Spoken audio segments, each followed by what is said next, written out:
ஆஃபீஸை முடிஞ்சு வீட்டுக்கு போகிற சமயத்தில் ஒருத்தர் கடைக்கு போய் ஸ்வீட் வாங்கினார். சரி, வீட்டுக்கு பிள்ளைங்களுக்கு தான் வாங்கிட்டு போகிறார் அப்படின்னு மற்றவங்க நினச்சாங்க. அவர் அப்படி செய்யல. அந்த இடத்துலையே பொட்டலத்தை பிரித்தார். திருட மாதிரி அப்படியே சுற்றி ஒரு தரம் பார்த்துக்கிட்டார். யாரும் தெரிஞ்சவங்க இல்லைங்கிறத முடிவு பண்ணிவிட்டு அவசரமாக அதை அப்படியே போட்டு முழுங்கிவிட்டு கையை தொடச்சிக்கிட்டு நல்ல பிள்ளை மாதிரி நடந்து போக ஆரம்பிச்சிட்டார். அவர் யாருன்னா, அவரோட பிரச்சனை எல்லாருக்கும் தெரியாது, சில பேருக்கு தான் தெரியும். அதாவது அவர் உடம்பில் சர்க்கரை இருக்குதுன்னு டாக்டர் சொல்லிவிட்டாராம். அதனால் வீட்டில் சர்க்கரையே இவர் கண்ணில் காட்டுறதில்ல. அதனால் இவர் யார் கண்ணிலையும் படாமல் இப்படிப்பட்ட வேலைகள்லாம் செய்கிறது வழக்கம். யாருக்கும் தெரியாமல் இப்படி ஸ்வீட்டை வாங்கி சாப்பிட்டுட்டு அவர் பாட்டுக்கு போயிடுறது. இப்படிப்பட்டவங்களுக்கெல்லாம் கொஞ்சம் ஆறுதலான தகவல் இன்றைக்கி. அது என்னென்னா, நாம் சாப்பிட்ற சர்க்கரைக்கும் நம்ம உடம்பில் உள்ள சில கோளாறுகளுக்கும் அப்படி என்ன தான் சம்மந்தம் இருக்குது. இதை பற்றி சமீபத்தில் சில ஆராய்ச்சிகள்லாம் நடந்திருக்குது. ஏன்னா சர்க்கரைன்னாவே விஷம் மாதிரி அதை பார்க்குறவங்களும் சில பேர் உண்டு. சின்ன பிள்ளைங்களுக்கு வயத்தில் பூச்சி உண்டாகிறதுலேருந்து பெரியவங்களுக்கு நீரிழிவு வர்ற வரைக்கும் எல்லாத்துக்கும் சர்க்கரை தான் காரணம்னு சொல்லிகிட்டு இருக்கிறோம். ஆனால் அந்த அளவுக்கு பயப்பட வேண்டிய அவசியம் இல்லை அப்படின்னு சொல்கிறாங்க. சர்க்கரை வியாதி, இருதய நோய், பித்த நீர் பை நோய், இதெல்லாம் சில நோய்கள்லாம் நாம் சாப்பிட்ற சர்க்கரைக்கும் தொடர்பு இருக்குன்னு நினைக்கிறோம். ஆனால் அப்படி சம்பந்தம் உண்டுங்கிறதுக்கு போதுமான அளவுக்கு ஆதாரம் இல்லை அப்படிங்கிறாங்க ஆராய்ச்சியாளர்கள். ஒரே ஒரு சம்பந்தம் தான் உறுதியாக இருக்குதான். அதுவும் இந்த பல் சிதைவு அப்படின்னு இருக்கு இல்லையா, அந்த சர்க்கரை சாப்பிட்றதுக்கும் இந்த பல் சிதைவுக்கும் சம்பந்தம் இருக்குது அப்படிங்கிறத மட்டும் உறுதியாக சொல்கிறாங்க. சர்க்கரைன்னா நாம் சாப்பிட்ற ஜீனி மட்டும் இல்லை, பழம், காய்கறி, பால், தேன், இப்படி எல்லாத்துலேயும் அது இருக்குது. கேரட்டு கொடுக்குற சத்தில் 88% சர்க்கரை, ஆப்பிள் கொடுக்குற சக்தியில் 95% சர்க்கரை. இது ஜீனி சர்க்கரை, இது ஆப்பிள் சர்க்கரை அப்படிங்கிற வித்தியாசம்லாம் உடம்புக்கு கிடையாது. ரெண்டுமே உடனடியாக சக்தி கொடுக்குது. ஒரு ஸ்பூன் சர்க்கரையில் 16 கலோரி தான் சத்து இருக்குது. அதிகமாக சர்க்கரை சாப்பிட்டா நீரிழிவு வந்துருங்கிறது தப்பான ஒரு அபிப்பிராயம். டயபெட்டிஸுங்கிறது ஒரு மெட்டபாலிக் டிசார்டர், அவ்வளவுதான். அதாவது நாம் சாப்பிட்ற சர்க்கரையை நம்ம உடம்பு திறமையாக உபயோகப்படுத்திக்க முடியல அப்படின்னு அர்த்தம். அதனால தான் அதிகமாக இனிப்பு வேணாம்னு சொல்கிறோம்.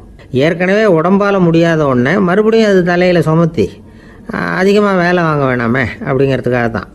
ஆகாரத்தில் அதிகமாக சர்க்கரை இருந்தால் அதனால் உடனே சர்க்கரை வியாதி வந்துடும்ங்கிறதுக்கு விஞ்ஞான ரீதியாக போதுமான ஆதாரம் இல்லை. அதனால் எப்போவாவது அதிகமாக ஸ்வீட்டு சாப்பிட்டுட்டா ஐயோ அதிகமாக சாப்பிட்டோமோ, என்ன பண்ண போகுது தெரியலையே அப்படின்னு நினச்சி மனசை போட்டு குழப்பிக்க வேண்டியதில்லை. பொதுவாக எதுவுமே அதிகமாக வேண்டாம், எல்லாம் சீராக இருந்தால் போதும். நீரிழிவுங்கிறது புதுசாக வந்துட்ட ஒரு நோய் இல்லை, ரொம்ப காலமாகவே இருக்கிற ஒன்று தான். நம்ம முன்னோர்கள் இதை மதுமேகம் அப்படின்னு சொல்லுவாங்க. அதை கட்டுப்படுத்துறதுக்கு அவங்களே சில வழிமுறையை சொல்லி வச்சுருக்கிறாங்க. அது என்னென்னா வேறு ஒன்றும் இல்லை, இந்த பாவக்காய், முள்ளங்கி, அருகம்புல், அவ்வளவுதான். வெள்ளை முள்ளங்கி இருக்குல்ல, அதை வாரத்துக்கு 3 நாள் சாப்பிட்டுக்கிட்டு வாங்க. நூலுக்கோல் ரொம்ப நல்லது. இல்லைன்னா முள்ளங்கி சாறு 1 ounce சாப்பிட்டுட்டு வரலாம். ரத்தத்தில் சேர்கிற சர்க்கரை அளவை இதெல்லாம் கட்டுப்படுத்துது. சிறுநீரில் காணப்படுகிற சர்க்கரை அளவையும் சமநிலைப்படுத்துது.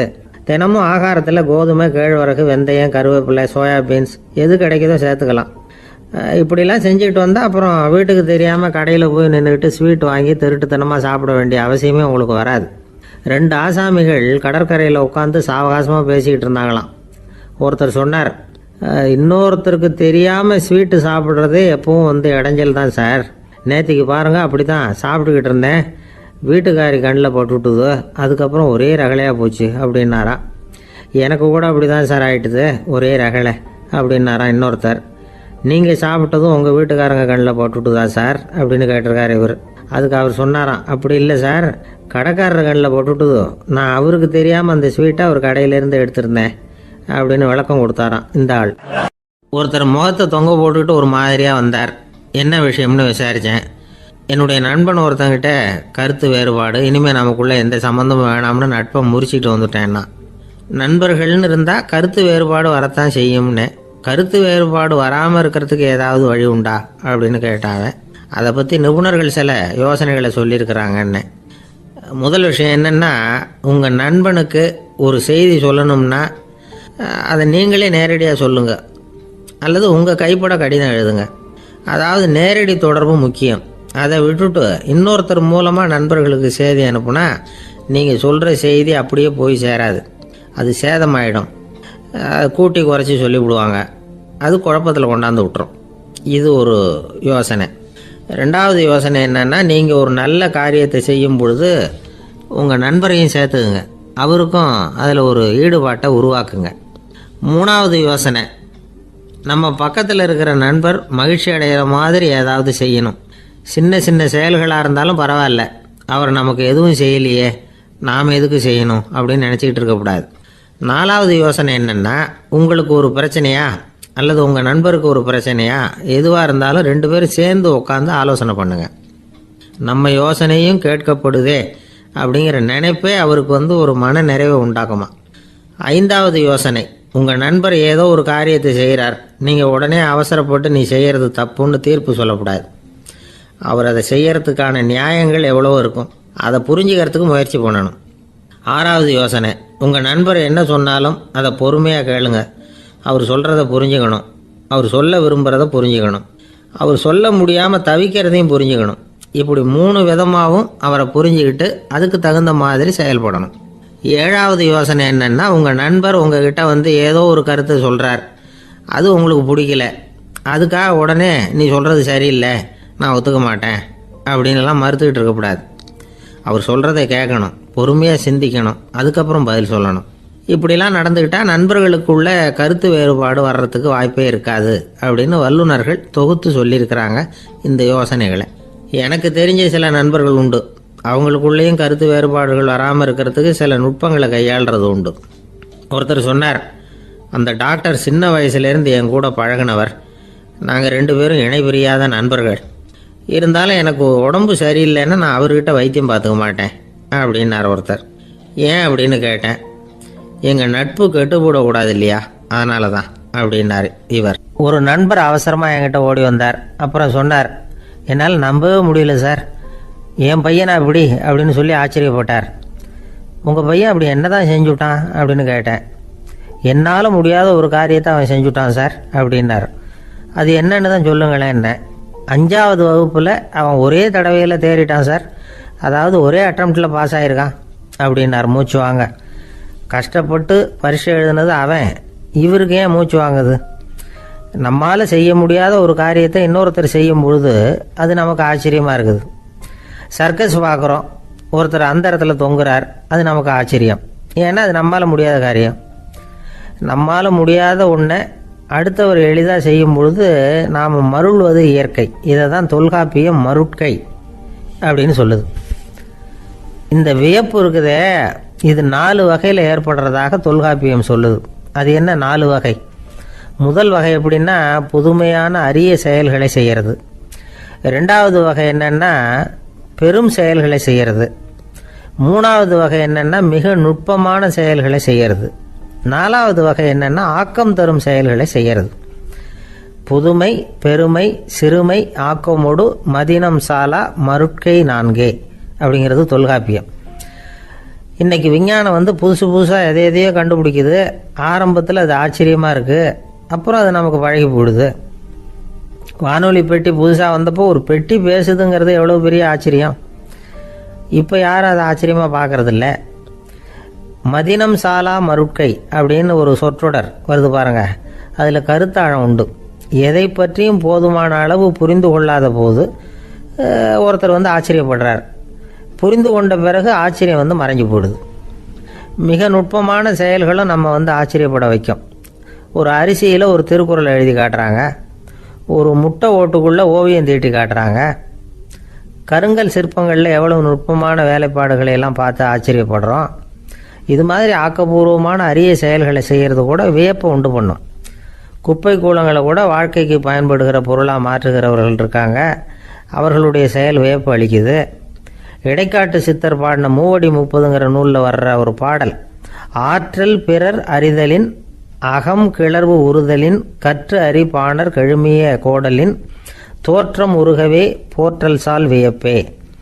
ஒருத்தருடைய ஆற்றல் தெரியாமல் இருந்தது, அவருடைய அரிய செயலை பார்க்கும் பொழுது வியப்பாக இருந்தது, மனசுக்குள்ள கிளர்ச்சி. பாவலர்கள் இவர்களுடைய புகழை பாடி மற்றவர்களும் தெரிந்து கொள்ளுமாறு செய்கிறார்கள் அப்படிங்கிறது தான் ஒரு யதார்த்தமான உண்மை.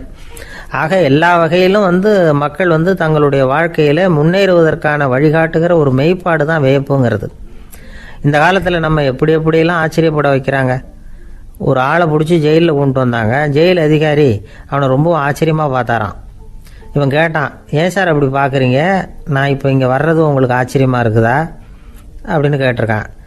இதுக்கு ஜெயில் அதிகாரி சொல்லியிருக்கார், நீ இப்போ இங்கே வந்ததில் எனக்கு ஒன்றும் ஆச்சரியம் இல்லைப்பா, ஏற்கனவே நீ இங்கேருந்து விடுதலையாகி போய் 6 மாதம் ஆச்சு, இவ்வளவு லேட்டாக வர்றியே அதுதான் எனக்கு ஆச்சரியமாக இருக்குது அப்படின்னாராம். ஒரு சீன தேசத்து அரசர் இருந்தார். அவருக்கு வயசாயிட்டுது. அவருக்கு அடுத்தபடியாக அவருடைய புள்ள பட்டத்துக்கு வரணும், ஆட்சி பொறுப்பை ஏற்றுக்கணும். ஒரு நல்ல தலைவனுக்கு இருக்க வேண்டிய பண்புகள்லாம் தன்னுடைய மகனுக்கு இருக்கணும்னு விரும்பினார் அந்த அரசர். அதனால் இளவரசனை பக்கத்தில் இருந்த ஒரு குரு கிட்ட அனுப்புனார். இளவரசன் அவர்கிட்ட போய் சேர்ந்தான். அந்த குரு என்ன பண்ணார் தெரியுமா, இவனை பார்த்து சொன்னார், இதை பாருப்பா, நீ என்ன பண்ணுற, இப்போவே பக்கத்தில் இருக்கிற காட்டுக்கு போ, நடு காட்டில் போய் ஒரு இடத்துல உட்காந்துக்கோ, அங்கே என்னென்ன சத்தம்லாம் உன் காதில் விழுதுன்னு கவனித்து கேளு, உன் காதில் விழுந்த ஓசைகள் என்னென்னங்கிறத என்கிட்ட சொல்லு, அதுதான் எனக்கு தெரியணும், உனக்கு வேலையும் அதுதான் அப்படின்னு சொல்லி அனுப்பி வச்சுட்டார். இளவரசன் காட்டுக்கு போனான். குரு சொன்னபடியே ஒரு இடத்துல உட்காந்து கவனித்து கேட்டான். அதுக்கப்புறம் குருக்கிட்ட திரும்பி வந்தான். என்னென்ன சத்தம்லாம் கேட்ட அப்படின்னு கேட்டார் குரு. குருவே, காட்டில் நான் பறவைகள் சத்தம்லாம் கேட்டேன், மிருகங்களின் ஓசையையும் கேட்டேன், இதை தவிர இடி மின்னல் மழை இதுகளோட சத்தத்தையும் கேட்டேன் அப்படின்னா. குரு யோசனை பண்ணார், நீ இன்னமும் சரியாக கேட்கல, அதனால் மறுபடியும் காட்டுக்கு போ, கொஞ்ச நாள் தங்கியிருந்து கேட்டுட்டு வா அப்படின்னார். இளவரசனுக்கு ஒன்றும் புரியல. இருந்தாலும் குருவின் கட்டளையாச்சே, மறுக்க முடியுமா? உடனே அவன் மறுபடியும் காட்டுக்கு போனான். ஒரு இடத்துல உட்காந்தான். கொஞ்ச நேரம் உன்னிப்பாக கவனித்து கேட்டான். சில நாள் கழித்து குருக்கிட்ட திரும்பி வந்தான். குருவே, இந்த தடவை சில துல்லியமான சத்தங்களை எல்லாம் கேட்டான். தேனி பறக்கிற சத்தம், நீரோடையின் மெல்லிய ஓசை, இதெல்லாம் கேட்டேன்னா. குரு சிரித்தார். நீ மறுபடியும் காட்டுக்கு போ, இன்னும் சில நாள் அங்கே இரு, முழுமையாக கவனமாக கேட்டுக்கிட்டு வா அப்படின்னு சொல்லி அனுப்பி வச்சுட்டார். இளவரசனுக்கு குழப்பம் அதிகமாயிட்டுது. ஒன்றுமே புரியல. மறுபடியும் காட்டுக்கு போனான். மௌனமாக ஒரு இடத்துல உட்காந்துட்டான். அப்படியே தியானத்தில் ஆழ்ந்துட்டான். சில நாளில் அவனுக்கு இதுவரை கேட்காத ஓசைகள்லாம் கேட்க ஆரம்பிச்சிட்டுது. இதைத்தான் நான் கேட்கணும்னு என்னுடைய குரு எதிர்பார்த்துருக்கிறாருங்கிறத புரிஞ்சுக்கிட்டான்.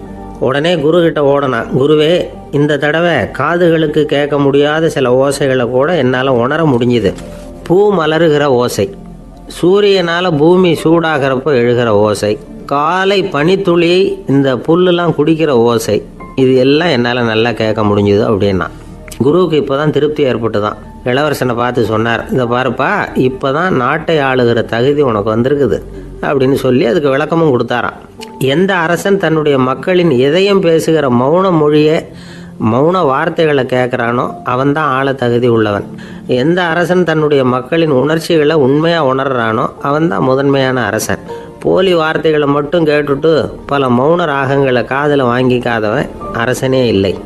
எந்த நாட்டில் எப்போ ஒரு அரசன் தன்னுடைய மக்களின் உணர்ச்சிகளை கேட்க மறுக்கிறானோ அன்னையிலேருந்தே அந்த நாடு அழிய தொடங்குது அப்படின்னு அர்த்தம். இதுதான் அந்த குரு இளவரசனுக்கு போதிச்சது. வாயால் பேசுகிறத மட்டும் கேட்டு ஏமாறக்கூடாது, உணர்ச்சிகளையும் கேட்கறதுல தான் மனப்பக்குவம் உண்டாகும். மக்கள் உணர்ச்சிகளை புரிந்து கொள்ளாத அரசர்கள் நீடிச்சிருக்க முடியாது. அது மாதிரி நாடுகளில் அடிக்கடி குழப்பம் தான் உண்டாகும். அப்படி இருந்தால் அடிக்கடி ஆட்சி மாறிக்கிட்டு இருக்கும். அப்படிப்பட்ட ஒரு தேசம், அங்கே ஒரு சிறைச்சாலையில் 3 கைதிகள் பேசிக்கிட்டு இருந்தாங்க. ஒருத்தன் சொன்னான், நான் இந்த நாட்டு ராஜாவை எதிர்த்து பேசிக்கிட்டு இருந்தேன், அதனால் என்னை பிடிச்சி கொண்டாந்து இங்கே போட்டுவிட்டாங்க அப்படின்னா ஒருத்தன். இன்னொருத்தன் சொன்னான், நான் இந்த நாட்டு ராஜாவை ஆதரித்து பேசிக்கிட்டு இருந்தேன், அதனால் என்னை பிடிச்சி கொண்டாந்து இங்கே தள்ளிவிட்டாங்க அப்படின்னா. அது சரி, நீ என்ன தப்பு பண்ண அப்படின்னு சொல்லி 3வது ஆளை பார்த்து இவங்க கேட்டாங்க. அதுக்கு அந்த ஆள் சொல்கிறான், நான் தான் இந்த நாட்டு ராஜா அப்படின்னானா. ஒருத்தன் எப்படி நடந்துக்கிறாங்கிறத வச்சு தான் அந்த ஆள் எப்படிங்கிறத நாம் முடிவு பண்ணுறோம். ஆளுமைன்னு சொல்கிறோம்ல, அதுக்கு சூழ்நிலைகளை ஆளுகின்ற தன்மை அப்படின்னு விளக்கம் கொடுக்குறார் ஒரு உளவியல் நிபுணர். சரி, ஒரு மனிதனுடைய ஆளுமையை உருவாக்குகிற விஷயங்கள் என்னென்ன? பிறப்பு, வளர்க்கப்பட்ட விதம், படிப்பு, நண்பர்கள், சமுதாயம், இப்படி நிறைய உண்டு. ஆளுமையின் அடிப்படையில் சில மனநோய்கள் உண்டாகுது. அதெல்லாம் என்னென்னங்கிறத தெரிஞ்சு வச்சுக்கிட்டோம்னா நம்ம கூட இருக்கிறவங்கள அடையாளம் கண்டுபிடிக்கிறது ரொம்ப உபயோகமாக இருக்கும். ஃப்ரெனாய்டு ஆளுமை அப்படின்னு ஒன்று. இந்த கோளாறு உள்ளவங்க எப்படி இருப்பாங்க தெரியுமா? அதிக உணர்ச்சி, சந்தேகம், பொறாமை இதெல்லாம் அதிகமாக இருக்கும். வளைஞ்சு கொடுக்க மாட்டாங்க. அடுத்தவங்களோட இணக்கமான உறவு இருக்காது. அவங்க செய்கிற தப்புக்கெல்லாம் அடுத்தவங்களை வந்து குறை சொல்லிகிட்டு இருப்பாங்க. இது ஒரு ரகம். அடுத்தது ஸ்கிசாய்டு ஆளுமை அப்படின்னு சொல்கிறாங்க.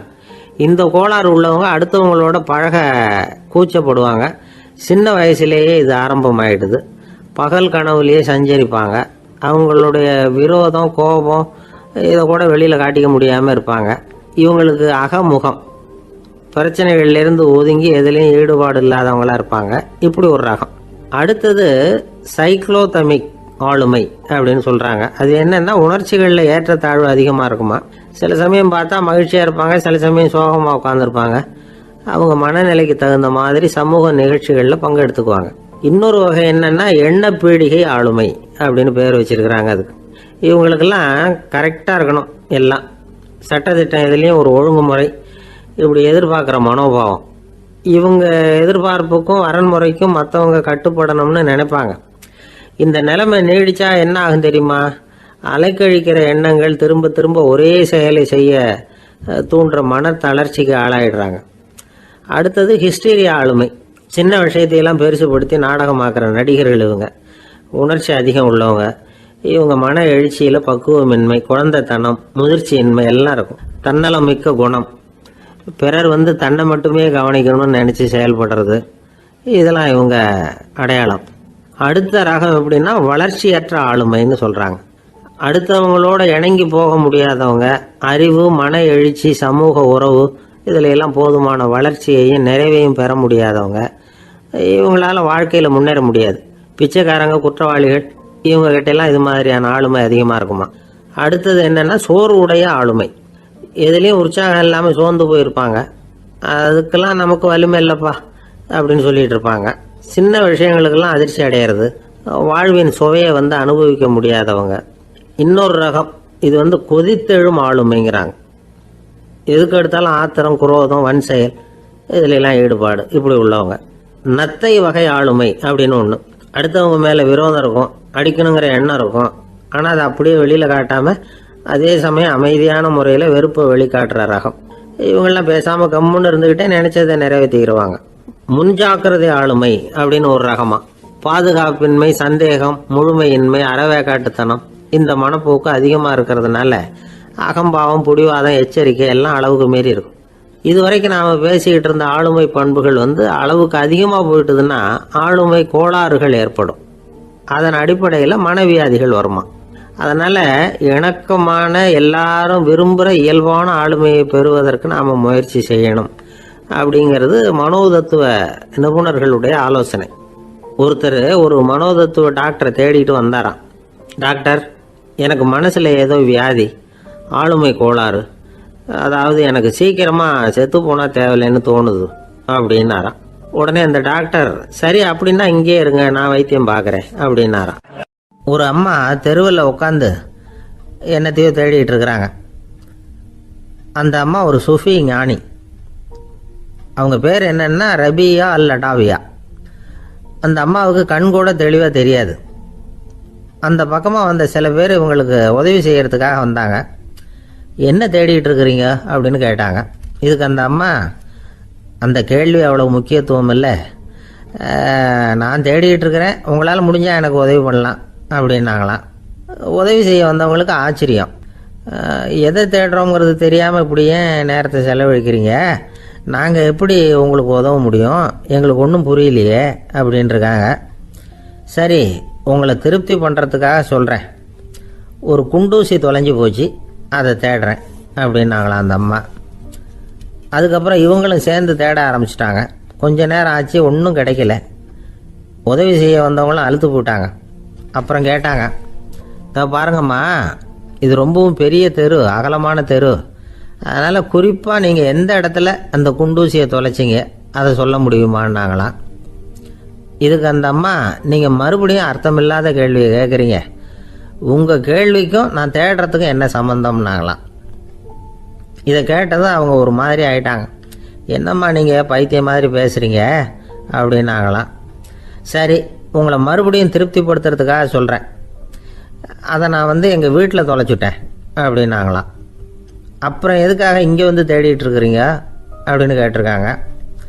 ஏன்னா இங்கே தான் வெளிச்சம் அதிகமாக இருக்குது, அங்கே வீட்டுக்குள்ளே இருட்டாக இருக்குது, அதனால் இங்கே வந்து தேடுறேன், வெளிச்சம் உள்ள இடத்துல தானே தேட முடியும் அப்படின்னாங்களாம் அந்த ஞானி.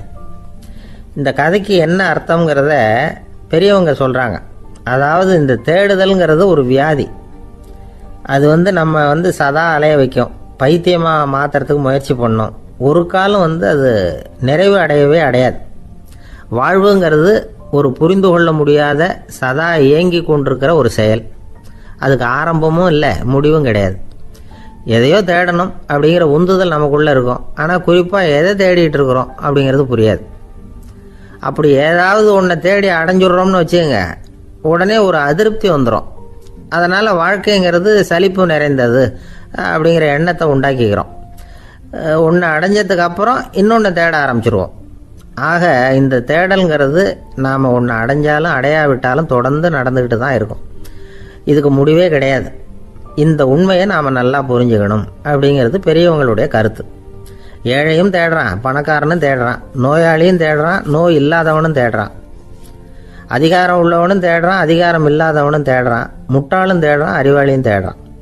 ஆனால் யாரும் இதை தான் தேடி சாதிக்க போகிறோம், இதுதான் முடிவு அப்படின்னு திட்டவட்டமாக சொன்னதில்லை. ஒன்று அடைஞ்சதும் இன்னொன்று தேட ஆரம்பிச்சிடுறாங்க, அவ்வளோதான். அதாவது உங்களின் தேடுபவர் உங்கள் உள்ளே தான் இருக்கிறார், அவரை தேடி கண்டுபிடியுங்கள். இதுதான் ஞானிகள் நமக்கு சொல்லுகிற ஒரு ஆலோசனை. நம்மால் ஒருத்தன் ஜெயிலில் இருந்தான். இன்னொரு கைதி அவனை பார்த்து கேட்டான், ஏன்பா உன்னை பார்க்குறதுக்கு வெளியிலேருந்து யாருமே இங்கே வர்றது இல்லையே, உனக்கு சொந்தக்காரங்களே கிடையாதா அப்படின்னு கேட்டானா. ஏன் இல்லை, எனக்கு சொந்தக்காரங்க நிறைய பேர் உண்டு, அவங்க என்னை பார்க்க வராததுக்கு காரணம் வேற அப்படின்ட்டுருக்கான் இவன். என்ன காரணம்னு கேட்டான் அவன். அதுக்கு இவன் சொன்னானா, அதுக்கு என்ன காரணம்னா அவங்க எல்லாரும் இங்கே உள்ளேயே இருக்கிறாங்க அப்படின்னானா. ஒரு சிகை அலங்கார கூடம், ரொம்ப சுறுசுறுப்பாக எல்லாரும் வேலை செஞ்சுக்கிட்டு இருக்கிறாங்க. முடிவெட்டிக்க வந்திருக்கிறவங்க நிறைய பேர், எல்லாரும் வரிசையாக உட்காந்துருக்குறாங்க. அந்த சமயத்தில் திடீர்னு கதவை திறந்துக்கிட்டு ஒருத்தர் உள்ளே வர்றார். அவர் ஒரு பெரிய மனிதர், அவரும் முடிவெட்டிக்கிறதுக்காக தான் உள்ளே வந்திருக்கிறார். அவரை பார்த்த உடனே அங்கே வரிசையில் உட்காந்துருந்தவங்க எல்லாரும் எழுந்திரிச்சு அவர்கிட்ட வந்துட்டாங்க. அவரை சுற்றி நின்றுக்கிட்டாங்க. எப்படி இருக்கிறீங்க, நல்லா இருக்கீங்களா அப்படின்னு விசாரிக்க ஆரம்பிச்சிட்டாங்க. எல்லாம் முடிஞ்சதும் வந்தவர் கேட்டார், வரிசையில் கடைசியாக இருக்கிறவர் யார் அப்படின்னு கேட்டார். ஏன்னு கேட்டாங்க. நான் அதுக்கு அடுத்தபடியாக உட்காரணும், அதுக்காக தான் கேட்குறேன் அப்படின்னார். உடனே அங்கே இருந்தவங்கெல்லாம் என்ன சொன்னாங்க தெரியுமா, நீங்கள் வரிசையில் காத்திருக்கக்கூடாது, நீங்கள் அரசாங்கத்தின் தலைவர், உங்களுக்கு நேரம் முக்கியம், அதனால் நீங்கள் முன்னாடி போங்க அப்படின்னு சொன்னாங்க. ஆனால் அதை அவர் கேட்கல. தோழர்களே, உங்களுடைய கருத்துக்கு ரொம்ப நன்றி, எல்லாரும் வரிசையாக தான் வரணும், அதுதான் முறை, வரிசையில் வரணுங்கிற நடைமுறையை நானும் பின்பற்ற விரும்புகிறேன், நாம் எல்லாரும் சமமானவர்கள் அப்படின்னார். இப்படி சொல்லிவிட்டு வரிசையில் கடைசியாக இருந்த ஒரு நாற்காலியில் போய் உட்காந்துக்கிட்டார். தன் சட்டை பையில் இருந்த ஒரு செய்தித்தாளை எடுத்தார், படிக்க ஆரம்பிச்சிட்டார். ஆனால் அங்கே இருந்தவங்களால இதை பார்த்துக்கிட்டு சும்மா இருக்க முடியல. ஒருத்தர் எழுந்திரிச்சு வந்தார். ஐயா, இப்போ என்னுடைய முறை வந்திருக்குது, நான் தான் போக வேண்டிய முறை, உங்களை இங்கே காத்திருக்க வைக்கிறத விட ஒரு 5 ஆண்டுகளுக்கு கூட நான் முடிவெட்டிக்காமே இருந்துட முடியும் அப்படின்னார். அவர் மறுபடியும் சொன்னார், ஐயா, நீங்கள் வரிசை முறையை தாண்டி போக விருப்பப்படல, சரி, ஆனால் என்னுடைய முறையை மாற்றி கொடுக்கறதுக்கு எனக்கு முழு உரிமை இருக்குது, இதுக்கு பதிலாக உங்களுடைய கடைசி இடத்த நான் எடுத்துக்கிறேன், இதை நீங்கள் மறுக்க முடியாதுன்னார். அங்கே இருந்த மற்றவங்களும் இதை ஒரு மனசாக வற்புறுத்த ஆரம்பிச்சிட்டாங்க. அந்த பெரிய மனிதர் பார்த்தார், சரின்னு கடைசியாக ஒத்துக்கிட்டார். அவர் யார் தெரியுமா, அவர் தான் மாவீரர் லெனின். ரஷ்யாவில் கிரெம்ளின் சிகை அலங்கார கூடத்தில் தான் இது நடந்தது. எல்லாரும் இந்நாட்டு மன்னர்கள்னு வாயளவில் பேசுறதுல என்ன பிரயோஜனம், நாம் எல்லாரும் சமம்ங்கிறத நடைமுறையில் கடைபிடிச்சி காட்டினவங்க கொஞ்சம் பேர் தான். அவங்களில் ஒருத்தர் தான் லெனின். வரிசையில் நின்று வர்றதுங்கிறது ஒரு சிறந்த பண்பு, உயர்ந்த பண்பு. இன்றைக்கி பல இடங்களில் அது நமக்கு தேவைப்படுது. ஒரு ரேஷன் கடைவாசல், கடை திறக்கிறதுக்கு முன்னாடியே எல்லாரும் வரிசையில் நின்றுட்டாங்க. கடைசியாக வந்த ஒருத்தர் கியூவில் முன்னாடி போகிறதுக்கு முயற்சி பண்ணுறார். ஏற்கனவே நின்றுட்டு இருக்கிறவங்க அவரை முன்னாடி போகிறதுக்கு விட மாட்டேங்கிறாங்க. கடைசியாக போய் நில்லையா அப்படின்னு எல்லாரும் கத்துறாங்க. அது அவர் காதில் வாங்கலை, முண்டி அடிச்சுக்கிட்டு முன்னாடி போகிறதுக்கே முயற்சி பண்ணிகிட்டு இருக்கிறார். எல்லாரும் சேர்ந்து அவரை வலுக்கட்டாயமாக இழுத்து கொண்டாந்து பின்னாடி கொண்டு போய் நிறுத்திவிட்டு சொன்னாங்க, இதை பாருப்பா, நாங்கள் இருக்கிற வரைக்கும் நீங்கள் முன்னாடி போய் எதையும் வாங்க முடியாது, தெரிஞ்சுக்கோ அப்படின்னாங்க. இப்போ அந்த ஆள் சொன்னாராம், நான் இங்கே பின்னாடி நிற்கிற வரைக்கும் நீங்களும் எதுவும் வாங்க முடியாது அப்படின்னாராம். ஏன்னு கேட்டிருக்கிறாங்க. நான் தான் அந்த கடையை திறக்க வேண்டிய ஆள் அப்படின்னா. ஒரு மனுஷனுக்கு 3 விதத்தில் கர்வம் உண்டாகிறதுக்கு வாய்ப்பு உண்டு. பணம், பதவி, புகழ். பணம் அதிகமாக வந்தால் கர்வம் வரலாம், பதவி பெருசாக வந்துட்டுதுன்னா கர்வம் வரலாம், புகழ் அதிகமாக போனாலும் கர்வம் வரலாம். இந்த 3 வகையான கர்வத்துக்கும் இடம் கொடுக்காமல் இருக்கிறாங்க பாருங்கள், அவங்க தான் சிறந்த மனிதர்கள். ஒரு பெரிய பொறுப்பில் இருக்கிறவங்களுக்கு கர்வம் வந்துடக்கூடாது. அப்படி வந்துட்டுதுன்னா அது எல்லாருக்கும் இடைஞ்சல். ஒரு ராஜா இருந்தார். அவர் ஒரு நாள் தன்னுடைய தலைநகரத்தை சுற்றி வந்துக்கிட்டு இருந்தார். ஒரு இடத்துல ஒரு அழகான நிலத்தை பார்த்தார். ஆஹா, இந்த இடத்துல நமக்குன்னு ஒரு மாளிகையை கட்டினா எவ்வளோ நல்லா இருக்கும் அப்படின்னு நினச்சார். ராஜா நினச்சா அது முடியாத காரியமா? சரி, இந்த நிலம் யாருக்கு சொந்தம்னு விசாரிங்க அப்படின்னார் பக்கத்தில் இருந்தவங்கக்கிட்ட. அவங்கெல்லாம் ஓடி போய் விசாரித்தாங்க. அந்த இடம் ஒரு வயசான கிழவிக்கு சொந்தம், வயசான அம்மாவுக்கு சொந்தமாக. அந்த அம்மா தான் அதில் ஒரு குடிசையை போட்டு குடியிருந்துகிட்டு இருக்கிறாங்க. சரி, அந்த நிலத்துக்கு ஒரு விலையை நிர்ணயம் பண்ணி அதை அந்த வயசான அம்மாக்கிட்ட கொடுத்துருங்கோ அப்படின்னு உத்தரவு போட்டார் ராஜா. ஆனால் அந்த அம்மா இது எங்கள் பூர்வீக இடம், இதை விற்க மாட்டேன் அப்படின்னு சொல்லிவிட்டுது. சரி, 2 பங்கு விலை கொடுக்குறோம்னு சொல்லி பாருங்க அப்படின்னாங்க. அப்படியே சொன்னாங்க அரண்மனை ஆட்கள். அதுக்கும் சம்மதிக்கலை அந்த அம்மா. இதை கேள்விப்பட்டதும் ராஜாவுக்கு கோபம் வந்துட்டுது. தன்னுடைய ஆளுங்களை கூப்பிட்டார். போய் அந்த குடிசையை பிரிச்சேறிங்க, காசெல்லாம் ஒன்றும் கொடுக்காதீங்க அப்படின்னு கத்தினார். அவ்வளோதான். அடுத்த நிமிஷம் அரண்மனை ஆசாமிகள் போனாங்க, குடிசையை பிரித்து எரிஞ்சாங்க. அந்த வயசான அம்மா இருக்குது, அதுவும் அந்த இடத்த விட்டு துரத்தி விட்டாங்க. அந்த இடத்துல ஒரு அரச மாளிகையை கட்டி முடிச்சிட்டாங்க. அந்த வயசான அம்மா பாவம், ராஜாவே இப்படி பண்ணால் யாருக்கிட்ட போய் முறையிட முடியும்? ஒரு ஞானி இருந்தார், அவர்கிட்ட போய் சொன்னாங்க. அவர் இவங்க சொன்னதை கேட்டு மனசில் வச்சுக்கிட்டார். ஒரு நாள் அந்த ராஜாவே இந்த ஞானியை கூப்பிட்டார். புதுசாக ஒரு மாளிகை கட்டியிருக்கிறேன், வந்து பாருங்கன்னு. சரின்னு சொல்லி இந்த பெரியவர் ஒரு நாள் இந்த மாளிகைக்கு போனார். சும்மா போகல, ஒரு கழுதையையும் ஓட்டிகிட்டு போனார். கொஞ்சம் சாக்குகள், வெத்து சாக்கு, அதையும் எடுத்து கழுதை முதுகில் போட்டு கழுதையை ஓட்டிகிட்டு போகிறார். ராஜா பார்த்தார். அவருக்கு இது ஆச்சரியமாக இருந்தது. என்ன இது, மாளிகைக்கு வந்துட்டு போங்கன்னு கூப்பிட்டா கழுதை, சாக்கு இதெல்லாம் கொண்டு வராரே, ஒன்றும் புரியலையேன்னு நினச்சார். எதுக்காக இதெல்லாம்னு கேட்டார். அரசருடைய தோட்டத்திலேருந்து கொஞ்சம் மண் எடுத்துகிட்டு போகிறதுக்கு ஆசைப்பட்றேன், அதுக்கு நீங்கள் அனுமதி கொடுக்கணும் அப்படின்னாரு இவர். இது என்ன வேடிக்கையான கோரிக்கையாக இருக்குது அப்படின்னு நினச்சார் ராஜா. இருந்தாலும் மண்ணு தானே கேட்குறாரு, எடுத்துகிட்டு போகட்டுமே அப்படின்னு நினச்சார். சரின்னு அனுமதி கொடுத்தார். அந்த பெரியவர் தோட்டத்துக்கு போனார், மண்ணை வெட்டினார், சாக்கில் போட்டு நிரப்புனார். ராஜாவை கொஞ்சம் கிட்ட வாங்கன்னு கூப்பிட்டார். இந்த மண் மூட்டையை தூக்கி கழுதையோட முதுகில் வைக்கணும், கொஞ்சம் உதவி பண்ணுங்கன்னார். ஓ, பண்ணுறேனே அப்படின்னு சொல்லி ராஜா கிட்ட போனார். மூட்டையை தூக்கி பார்க்குறாரு, முடியல, திணறி போயிட்டார். இப்போ அந்த ஞானி பேசினாராம். அரசே, இந்த ஒரு சாக்கு மண்ணையே உங்களால் தூக்க முடியல, அந்த கிழவிகிட்ட இருந்து அந்த அக்கிரமமாக அபகரித்த இந்த தோட்டம் பூராவையும் சுமக்கணும்னு ஆசைப்படுறீங்களே, அது உங்களால் முடியுமா அப்படின்னு கேட்டாராம். ராஜா யோசனை பண்ண ஆரம்பித்தார். தன்னுடைய செயலுக்காக வருத்தப்பட்டாராம். அந்த வயசான அம்மாவை உடனடியாக வரவழைச்சார். தாயே, தப்பு பண்ணிட்டேன், என்னை மன்னிச்சுக்குங்க, இன்னையிலேருந்து இந்த மாளிகையும் தோட்டமும் உங்களுக்கு தான் சொந்தம் அப்படின்னு சொல்லிவிட்டாராம். போகிறப்ப இந்த உலகத்திலேருந்து எண்ணத்தை எடுத்துகிட்டு போக போகிறோம், அதனால் ரொம்பவும் அலட்டிக்க வேண்டியதில்லை, கர்வப்பட வேண்டியதில்லை அப்படிங்கிறது ஒரு பெரிய உபதேசம். ஒரு பெரிய மனுஷன் சாக கிடந்தார், ரொம்பவும் அழுதார். ஏன் அழறீங்க அப்படின்னு கேட்டாங்க சுற்றி இருந்தவங்க. நான் சாகிறதுக்காக கவலைப்படலை, நான் நம்ம ஜனங்களுக்காக எவ்வளவோ காரியம்லாம் செஞ்சுக்கிட்டு வந்தேன். நான் செஞ்சுக்கிட்டு வந்த சேவையை இனிமேல் யார் செய்ய போகிறாங்க, அது யாரால முடியும், அதை நினச்சி தான் அழறேன் அப்படின்னாராம். ஒருத்தர் முன்னாடி வந்தார். அதுக்காக நீங்கள் கவலைப்படாதீங்க, உங்கள் சேவையை தொடர்ந்து செய்கிறதுக்கு என்ன மாதிரி இளைஞர் பட்டாலும் தயாராக இருக்குது, இருந்தாலும் எங்கள் கவலை என்னென்னா அப்படின்னு இழுத்தார். என்ன சொல்லுங்கன்னு கேட்டார் அவர். நீங்கள் இது வரைக்கும் என்ன சேவை செஞ்சுக்கிட்டு வந்தீங்க, அதுதான் எங்களுக்கு இன்னமும் புரியாத புதிராக இருக்குது அப்படின்னாராம் அவர். ஒருத்தர் ஒரு தவறு செஞ்சு விடுறாருன்னு வச்சுக்கோங்க, உடனே நீ செஞ்சது தவறு அப்படின்னு சொல்கிறது ஒரு வகை. அதுக்கு பதிலாக எது சரின்னு அவர் புரிந்து கொள்ள உதவி செய்கிறது இன்னொரு வகை. இந்த 2வது வகை இருக்குது பாருங்கள், நிர்வாக இயலில் இது ரொம்ப முக்கியம். அலுவலகத்தில் வேலை பார்க்குற ஒருத்தர் முக்கியமாக தெரிஞ்சுக்க வேண்டியது என்ன தெரியுமா?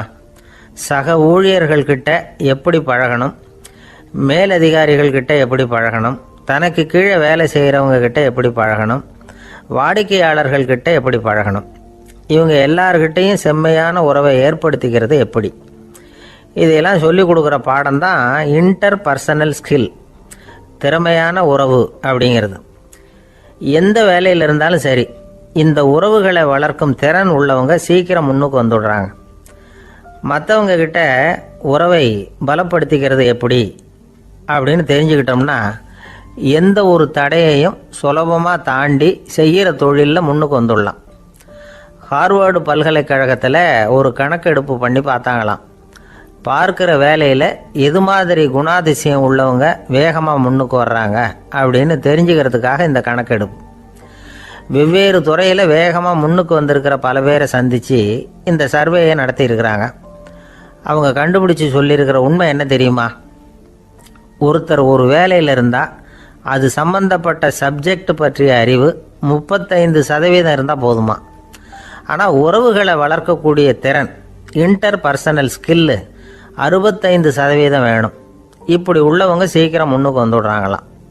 அதனால் ஒருத்தருக்கு வேலை சரியாக புரியலைன்னா கூட விவரமாக மற்றவங்க கிட்ட பழகிறது எப்படின்னு புரிஞ்சால் போதும், அவர் முன்னுக்கு வந்துடலாம். அலுவலகங்களில் மட்டும் இல்லை, எல்லா இடங்கள்லையும் இது ரொம்ப முக்கியம். வீட்டுக்குள்ளேயும் இது ரொம்ப முக்கியம், வீட்டுக்கு வெளியேயும் இது முக்கியம். அடுத்தவங்க கிட்ட பழகிறது எப்படிங்கிறத தெரிஞ்சிக்காதவன் வாழ்க்கையில் முன்னேற முடியாது. இன்றைக்கி ஆயுதங்களால் காயப்படுத்தி கொள்ளுகிறவர்களை விட வார்த்தைகளால் காயப்படுத்தி கொள்ளுகிறவர்கள் தான் அதிகம். பெரியவங்க என்ன சொல்கிறாங்க தெரியுமா? நீங்கள் இந்த பூமியில் பிறந்ததன் அர்த்தம் பூர்த்தி ஆகணும்னா அடுத்தவங்களுக்கு உதவி பண்ணுங்க.